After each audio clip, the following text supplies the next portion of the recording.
Saudara-saudari terkasih, apakah saudara sudah memulai hari ini dengan penuh sukacita dan punya niat untuk berbuat baik meskipun kecil? Semoga Tuhan memberkati niat baik saudara. Dalam hidup ini kita mempunyai atau mengenal dua macam tujuan. Ada orang yang bertujuan untuk sukses, ada orang yang bertujuan untuk bermakna. Jadi, ada orang yang sungguh-sungguh ingin hidupnya sukses.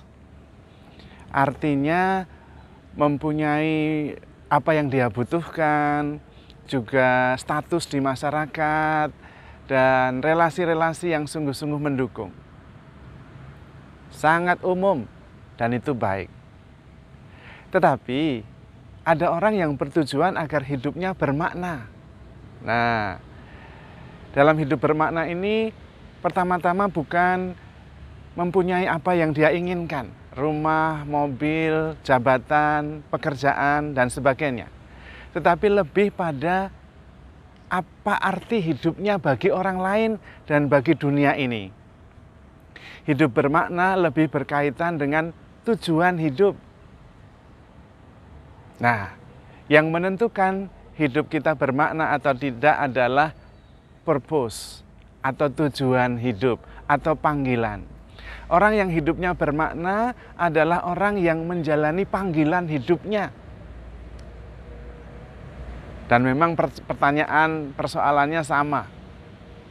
Apa yang dimaksud dengan tujuan hidup, apa yang dimaksud dengan panggilan. Nah, itu dia.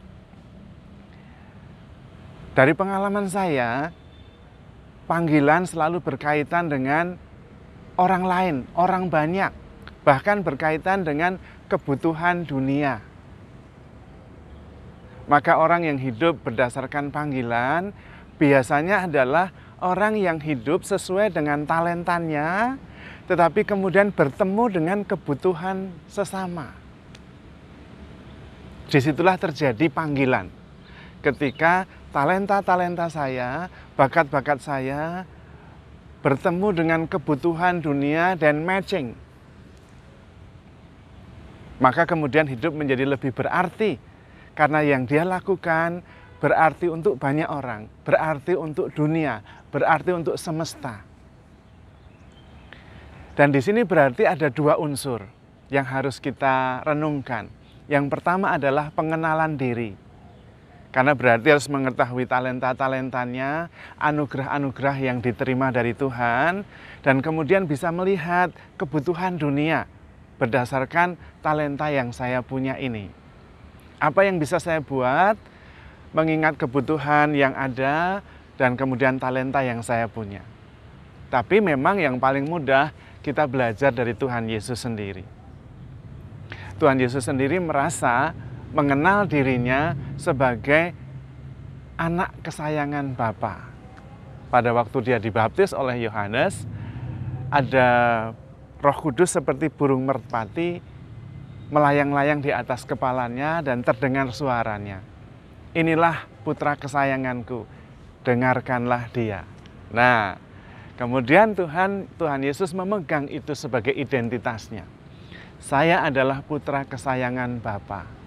Dan itu yang kemudian menentukan siapa dirinya, arah panggilan yang harus dia pilih. Karena kemudian dia mengerti bahwa hidupnya tidak ditentukan oleh pendapat orang, tetapi pendapat Bapanya. Dan karena itu, untuk terus-menerus mengetahui pendapat Bapanya, Tuhan Yesus selalu menyempatkan diri berdoa pagi-pagi benar di tempat yang sunyi. Supaya memang ada terus-menerus penegasan apa yang dikehendaki Bapa atas hidupnya. Dan kemudian memang dia mengerti apa yang dikehendaki Bapa.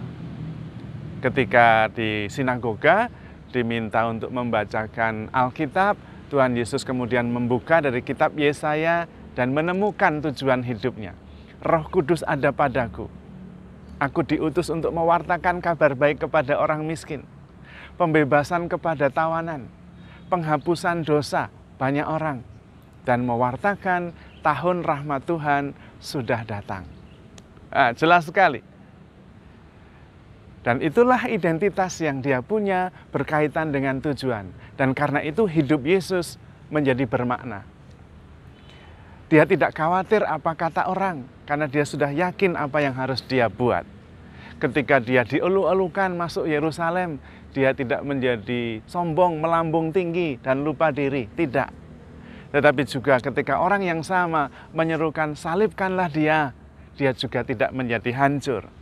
Karena identitasnya tidak ditentukan oleh orang lain, tetapi oleh relasinya dengan Bapa.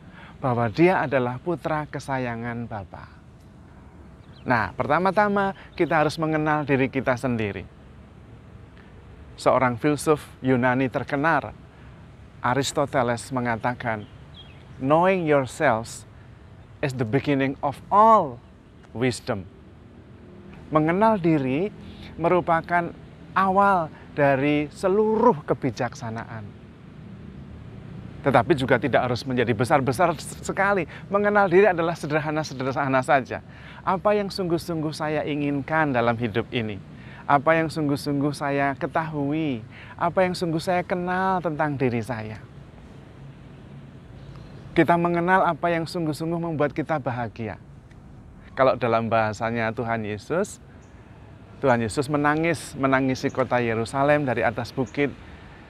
Tuhan mengatakan, Yerusalem, Yerusalem, seandainya engkau tahu apa yang perlu untuk damai sejahteramu, sayang engkau tidak mengerti. Nah, mengenal diri pertama-tama mengetahui apa yang perlu untuk damai sejahtera kita sendiri. Contoh sederhananya, kalau Anda menikah, punya pasangan, ya apa yang Anda tahu untuk damai sejahteramu bersama pasangan? Habiskan waktu bersamanya, perhatikan dia lebih, ketahui lebih banyak tentang apa yang membuatnya bahagia, dan terima pasangan Anda apa adanya, dan tetap bersuka cita bisa mencintainya. Itu mengetahui apa yang perlu untuk damai sejahteranya sendiri. Anda punya anak, cintai anak Anda, berikan waktu yang terbaik, supaya anak-anak merasa dicintai dan tumbuh dalam suasana kasih. Mengenal apa yang perlu untuk damai sejahtera Anda sendiri. Itulah mengenal diri yang sebenarnya. Dan dari situ kemudian kita bisa mengenal panggilan kita. Entah sebagai istri, entah sebagai ibu, entah sebagai bapak, entah sebagai kepala keluarga, anything. Tetapi awalnya adalah mengenal diri sendiri. Mengenal juga apa yang membuat saya sungguh-sungguh merasa nyaman. Tetapi itu juga berarti saya mengenal apa yang nyaman untuk orang lain dan saya melakukannya. Karena saya mengenal diri saya sendiri, apa yang saya butuhkan. Dalam bahasa Tuhan Yesus, lakukanlah apa yang kamu harapkan orang lain lakukan kepadamu. Itulah inti dari mengenal diri. Mengenal diri terutama juga berarti mengenal perasaan-perasaan kita dan bisa mengendalikannya. Itulah pengenalan diri. Filsuf yang sama dari Yunani, kemenangan terbesar bukan memenangkan sebuah perang besar yang menentukan banyak orang. Bukan. Kemenangan terbesar adalah memenangkan emosi-emosi kita sendiri. Kita bisa mengatur perasaan kita bisa mengatur diri kita, mengambil keputusan dengan bijaksana, tidak berdasarkan dorongan perasaan yang kadang-kadang membuat keputusan kita tidak tepat. Karena itu mengenal diri adalah awal dari seluruh kebijaksanaan. Dan yang utama, mengenal diri sebaiknya selalu berhubungan dengan Tuhan. Seperti Yesus dengan Bapaknya, kita dengan Tuhan Yesus. Santo Eugenius mengatakan, kenalilah dirimu, kenalilah siapa dirimu di mata Tuhan. Dan jelas, bagi kita, identitas kita itu jelas. Kita adalah orang-orang yang dikasihi Tuhan. Kita adalah kekasih Tuhan yang ditebus oleh darah Yesus. Itulah diri kita. Maka identitas kita seharusnya berkaitan dengan Tuhan Yesus. Seluruh hidup kita, makna hidup kita ditentukan apa yang kita buat untuk Tuhan Yesus. Karena kita sudah menjadi milik Tuhan Yesus. Kita berdosa, menjadi hamba dosa, tapi kemudian ditebus. Berarti kemudian menjadi milik Yesus, karena sudah dibayar lunas. Ya kita menjadi milik yang membayar. Dan itulah identitas kita. Maka kita perlu mengenali diri kita dalam hubungannya dengan Tuhan Yesus. Kalau tidak, kita tidak akan mengenal siapa diri kita yang sebenarnya. Tetapi apakah berarti hidup kita lalu menjadi tidak bebas? Karena kita sudah menjadi milik Kristus. Terbalik. Yang membuat kita tidak bebas itu dosa. Kalau kita berdosa, kita menjadi hamba dosa. Tapi kalau kita menjadi milik Kristus, kita malah bebas. Karena Kristus adalah kasih. Orang yang mengasihi dengan tulus justru bebas. Coba Anda mencintai dengan tulus. Anda akan merasa nyaman, merasa bebas. Karena Anda berdasarkan kasih yang membebaskan. Berdasarkan kebenaran yang membebaskan. The truth will set you free. Coba Anda berbuat dosa. Pasti Anda khawatir, waduh nanti ketahuan. Nanti menyakiti hati orang. Dan tidak bebas. Tetapi kalau Anda berbuat baik, berbuat yang benar, Anda itu tidak khawatir, percaya diri, lebih nyaman. Kalau Anda hidup secara otentik, apa yang keluar, yang di luar dan yang di dalam sama, hidup dalam kebenaran, Anda jauh lebih bahagia. Ada inner peace, ada kedamaian, ada kebebasan. Justru karena kita mengenali siapa diri kita dalam relasinya dengan Tuhan Yesus. Kalau kita terus-menerus mengasihi Tuhan Yesus, hidup di dalam kasih, hidup sesuai dengan ajaran-ajarannya, kita justru bebas.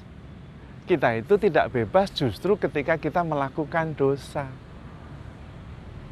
Karena itu kalau kita ingin hidup bermakna, kita mulai dengan mengenali diri kita, siapa diri kita di mata Tuhan, dan kemudian setelah mengenal diri itu, melihat apa yang dibutuhkan oleh dunia. Dan kemudian kita berdasarkan apa yang kita kenali, bakat-bakat kita, niat baik kita, keterampilan kita berikan yang terbaik untuk dunia. Maka kita kemudian hidup bagi dunia, punya makna, berarti. Hidup berarti itu ada terusannya. Hidup berarti bagi orang lain. Hidup berarti bagi Tuhan. Hidup berarti bagi sesama. Tidak ada hidup berarti untuk diri sendiri. Ya itu ada tapi tidak begitu berarti. Karena itu pilihan ada pada kita. Milih sukses, hidup sukses atau hidup berarti. Ada justru yang menggabungkan dua-duanya. Saya mau hidup sukses. Tapi definisi sukses bagi saya adalah hidup yang berarti. Nah itu juga bisa. Maka Anda juga bisa hidup sukses dengan memberi arti pada hidup Anda. Menemukan tujuan hidup dan fokus untuk memberikan yang terbaik bagi panggilan yang sudah dianugerahkan kepada kita oleh Tuhan. Tetapi pengenalan diri adalah awal dari seluruh kebijaksanaan. Maka orang yang mengenal diri juga bisa menerima diri apa adanya, ya baik ya tidak baik. Dan ternyata itu membebaskan. Saya baik di bidang ini, tapi ada tidak baiknya juga di bidang yang lain. Kalau ada orang lain yang mengkritik, kamu itu tidak baik ini bla bla bla bla bla. Oke, memang benar saya di situ tidak baik, tapi di sini saya baik loh, lumayan. Nah, kita jadi lebih bebas. Juga tidak menjadi sombong ketika dipuji, wah bla bla kamu luar biasa gini. Ya benar, tapi saya juga punya sesuatu yang tidak baik di sini. Sehingga tidak lalu melambung tinggi, tetapi juga tidak jatuh hancur. Karena hidup kita tidak tergantung apa pendapat orang.